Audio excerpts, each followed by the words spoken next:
तहरीके इंसाफ का धरना हो या जलसा, पार्टी तरानों के बगैर माहौल नहीं जमता। लाहौर की एहतसाब रैली में भी मौसीकी का तड़का लगाकर हुकूमत को तनकीद का निशाना बनाया जाएगा। इस नए पार्टी तराने की धुनें कैसर नदीम ने तरतीब दी हैं। पीटीआई को 3 गाने दे रहे हैं, एक जुनून का है, एक मलकू का है और एक नबील का है।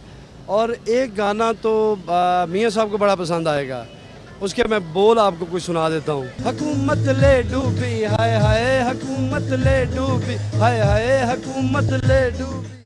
दूसरी जानिब एहतसाब कंटेनर भी रैली के संग संग होगा, जहां इमरान खान समेत पार्टी क़यादत मौजूद होगी। कंटेनर में आरामदेह सोफों, एसी और फ्रिज समेत हर आसाइश मुहैया की गई है।